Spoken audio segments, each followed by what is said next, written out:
소원 한 가지. 나이 50대에 접어든 부부가 있었다. 그들은 어느 해 결혼기념일을 맞이하게 되었다. 천사는 행복하게 사는 그들에게 나타나서 이렇게 말했다. 두 분이 너무나 행복하게 사시는 모습을 보니까 정말 좋습니다. 그래서 두 분의 결혼기념으로 제가 소원을 한 가지씩만 들어드리고 싶습니다. 천사는 먼저 부인에게 소원을 물었다. 그러자 부인은 가만히 생각을 하더니 자기의 소원을 이렇게 이야기했다. 제 남편하고 세계 일주를 한번 했으면 좋겠습니다. 그렇습니까? 제가 물론 그 소원을 들어드리지요. 천사는 부인의 손에 두 부부가 세계를 일주할 수 있는 비행기표 2장을 쥐어주었다. 그리고 난 뒤에 천사는 남편에게도 소원을 물었다. 당신의 소원은 무엇입니까? 남편은 머뭇머뭇하더니 천사를 끌고서 한쪽 구석으로 데리고 갔다. 그리고는 천사의 귀에 대고서 소곤소곤 이렇게 말했다. 저는 저보다도 나이가 한 30살쯤 연하의 마누라를 한번 데리고 살았으면 좋겠습니다. 그러자 천사는 알겠다는 듯이 빙긋이 웃었다. 그리고는 물론 자기가 그 소원도 들어주겠다고 했다. 그 순간 남편이 갑자기 늙어서 80대의 할아버지가 되어버리고 말았다. 이제 남편은 자기 소원대로 자기보다 30살 연하의 부인과 함께 살게 된 것이다. 욕심의 결과가 그렇다. 욕심으로 무엇을 얻을 수 있을 것 같지만 결과는 우리를 망하게 만들고 만다. 그러니 욕심으로 무엇을 얻겠다고 생각하지 말자. 욕심 때문에 사람이 시험에 빠지는 것이다. 천사가 자신에게 한 가지 소원을 들어준다고 할 때 우리는 무엇을 바랄 것인가? 우리도 남편처럼 자신의 욕심만을 채우려고 해서는 오히려 자신을 해치는 결과를 가져올 뿐이다. 지혜로운 소년. 몇 해 전에 쉰들러 리스트라는 영화가 상영되었다. 유태인들이 포로 수용소에서 겪었던 참혹한 생활을 적나라하게 잘 묘사한 영화이다. 영화에서처럼 실제로 수많은 유태인들은 무참히도 학살되었다. 그런 참혹한 수용소 생활 속에서 하루는 작은 사건이 하나 발생했다. 독일군이 키우고 있던 닭 한 마리가 갑자기 없어진 것이다. 독일군은 범인을 색출하겠다고 유태인들을 다 불러 모았다. 그리고는 본보기로 맨 앞에 있는 유태인을 총으로 쏴 죽였다. 그리고 이렇게 고함을 쳤다. 닭을 들고 다니는데 못 보았을 리가 없어. 누구야? 빨리 불어. 안 그러면 나올 때까지 차례로 한 사람씩 죽이겠다. 그러나 모두가 공포에 질려서 고개만 푹 숙이고 있었다. 아무도 못 보았단 말이지? 그러면서 독일군 병사는 두 번째 사람을 향해서 방아쇠를 당기려고 했다. 바로 그때 나이 어린 소년 하나가 한 발자국 앞으로 자기 몸을 내밀었다. 겁에 질려 있었다. 그 모습을 보면서 독일군 병사가 호통을 쳤다. 너냐? 내가 닭을 훔쳤어? 아닙니다. 그러면 누가 훔쳤는지 알고 있어? 예, 알고 있습니다. 누구야? 바로 저 사람입니다. 그 소년이 누구를 가리켰겠는가? 총에 맞아서 이미 죽은 사람이었다. 나이 어린 유태인 소년의 지혜는 자기의 생명을 구했다. 또한 다른 유태인들의 생명도 구할 수 있었다. Frozen Tears. 서양에서는 결혼할 때 어머니가 시집가는 딸에게 진주를 주는 풍습이 있다. 그때의 진주를 가리켜서 영어로는 Frozen Tears라고 부른다. 왜 이러한 풍습이 생겨났을까? 아마도 딸이 시집살이 하다가 속상해할 때 조개 속의 모래가 고통을 이겨내고 아름다운 진주가 된 것처럼 잘 참고 견뎌내라는 뜻일 것이다. 진주는 땅에서 캐내는 보석이 아니다. 바닷속의 조개 안에서 만들어진다. 어쩌다 잘못해서 모래알이 조개의 몸속으로 들어가면 깔깔한 모래알이 보드라운 조갯살 속에 박히게 된다. 그때 조개가 얼마나 고통스럽겠는가? 그렇다고 해서 모두 진주가 되는 것은 아니다. 깔깔한 모래알이 조개의 보드라운 살에 박히게 되면 조개는 본능적으로 두 가지 중에서 한 가지를 선택해야 한다. 하나는 모래알을 무시해버리는 것이다. 그러나 그렇게 되면 결국은 조개가 모래알 때문에 병들고 만다. 살이 썩기 시작하면서 얼마 가지 않아 그 모래알 때문에 조개가 죽어버리고 만다.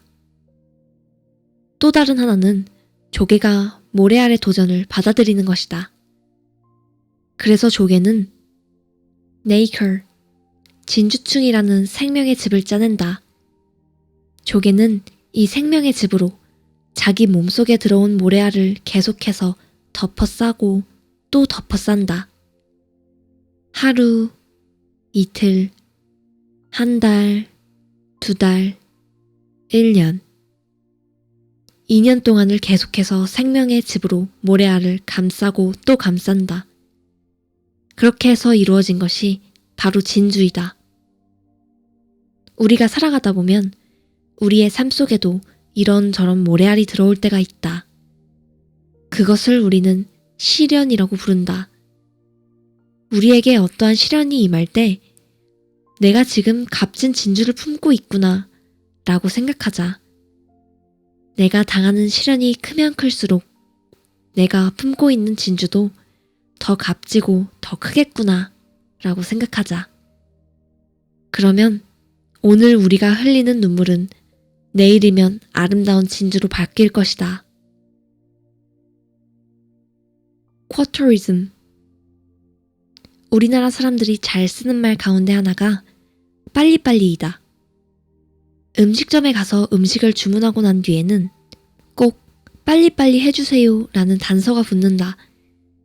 우리나라 사람들의 급한 성질을 잘 나타내는 말이다. 과정을 중요시하지 않고 그저 결과만을 보려고 하는 데서 나온 말이다. 한국인의 의식구조라는 책을 쓴 이규태 씨의 칼럼에 나오는 내용이다. 그에 의하면 우리 한국 사람들이 고쳐야 할 의식 가운데 하나가 바로 쿼터리즘이라고 한다. 이른바 15분주의이다. 영어의 쿼터라는 말은 4분의 1을 뜻하므로 1시간의 4분의 1은 곧 15분이다. 우리나라 사람은 무엇을 하든지 15분을 견디지 못한다는 것이다. 그래서 신문을 읽어도 15분 이상을 보지 못한다. 사설도 좀 꼼꼼히 읽고 해야 할 텐데 그저 후다닥 15분 만에 읽어버린다는 것이다. 또 식사를 할 때도 천천히 음식을 음미하면서 먹는 것이 아니고 15분 만에 끝내버린다. 줄을 서서 기다리는 것도 15분을 견디지 못한다. 그 시간만 넘으면 초조하고 불안해지기 때문이다. 어린 아이들은 그보다 더 심해 5분을 못 견딘다고 한다. 예컨대 그는 이렇게 지적을 했다. 유원지에서 노는 어린 아이들은 한 놀이기구에 앉아서 5분 이상을 보내지 못한다는 것이다. 아이들은 5분만 지나면 초조해지기 시작한다. 그래서 그 놀이기구에서 내려와 다른 기구로 달려가기 마련이라는 것이다. 우리는 살다 보면 때로는 힘들고 어려운 일을 만날 때도 있다. 너무 성급하게 생각하지 말자. 일이 좀 꼬이고 뒤틀렸다고 해서 자신의 능력을 원망하고 주변의 환경을 원망만 한다면 무슨 소용이 있겠는가? 결국은 자신만 힘들어지고 좌절의 시련만이 찾아올 뿐이다. 만일 우리가 어렵고 힘든 일을 만나더라도 조금만 참고 인내하는 마음가짐으로 의연히 대처한다면 우리는 나중에라도 값진 결과를 얻을 수 있을 것이다. 우리는 매사에 마음의 여유를 가지고 느긋하게 사는 훈련을 해야 될 필요가 있다. 노인과 악기. 옛날 어느 성에 낡은 악기 하나가 보관되어 있었다. 그 악기는 누가 보더라도 값진 것이었다. 그러나 오랫동안 사용하지 않아서 먼지가 잔뜩 묻어 있었다. 또 줄도 늘어져서 제대로 소리가 나지를 않았다. 때로는 악기에 대한 전문가들이 나타나서 고쳐보려고 노력했다. 그러나 악기의 구조가 너무나도 복잡해서 누구도 섣불리 손을 댈 수가 없었다. 그저 외부에 묻어있는 먼지를 털어내고 예쁜 색칠을 해서 겉보기에만 번지르르하게 만들 뿐이었다. 그러던 어느 날 한 노인이 그 성에 나타났다. 노인은 그 악기를 보더니 대뜸 다른 사람들이 칠해놓은 페인트 칠을 깨끗하게 벗겼다. 그 뒤 그는 악기를 하나씩 분해해 나가기 시작했다. 그는 악기 속에 있는 먼지들을 깨끗하게 제거했다. 그 후에 그는 다시금 악기를 조립했다. 악기의 줄도 팽팽하게 조였다. 모든 작업이 끝난 뒤 노인은 그 악기를 손수 연주하기 시작했다. 그러자 너무나도 멋지고 황홀한 멜로디가 울려 퍼지기 시작했다. 노인은 그 악기를 만든 장본인이었다. 노인은 악기를 자기가 만들었으니까 악기의 본질을 너무나도 잘 알고 있었다. 그래서 문제점을 찾아내어 악기의 본질대로 다시금 회복시켰던 것이다. 우리 인생은 어쩌면 악기와 같다. 우리는 죄라는 먼지 때문에, 세상이라는 습기 때문에 마땅히 우리가 살아야 할 본질적인 삶을 제대로 살지 못할 때가 있다. 우리의 마음이 병들었기 때문이다. 그러한 때 우리가 어떻게 해야 치유받을 수 있는지 나를 한번 되돌아보아야 한다. 윤리, 도덕, 교양 등은 악기의 외부에 페인트 칠을 하는 것이나 다름없다. 다른 사람에 의해 혹은 다른 사람을 위해 만든 윤리와 교양, 즉 페인트 칠은 빛 좋은 개살구일 뿐이다. 가시의 껍질을 벗겨내고 우리 안의 거짓을 제거하면 비로소 진실하고 반듯한 나 자신을 찾을 수 있는 것이다. 자신을 가장 잘 아는 사람도 본인이고 잘못을 고칠 수 있는 사람도 본인임을 깨달아야 한다. 묘지와 보리. 6.25 동란 중 미국의 대통령으로 당선된 아이젠하워 장군이 한국을 방문하게 되었다. 그는 부산에 있는 유엔군 참전 용사들의 묘소를 참배할 계획이었다. 그 소식을 듣고서 미 8군 당국은 당황했다.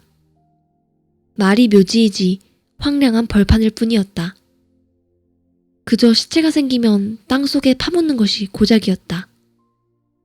때는 늦겨울이었고 그러니 어디 가서 잔디를 구하겠는가? 그 당시 현대상사의 정주영 사장이 그 소식을 듣게 되었다. 그는 미 8군 당국자를 찾아가서 이렇게 제안을 했다. 내가 묘지에 풀이 나게 할 테니까 돈을 주겠느냐? 그들은 눈이 번쩍 뜨였다. 그래서 이렇게 대답했다. 그래 좋다. 돈은 얼마든지 주겠다. 방법을 한번 들어보자. 그러자 정주영 사장은 이렇게 말했다.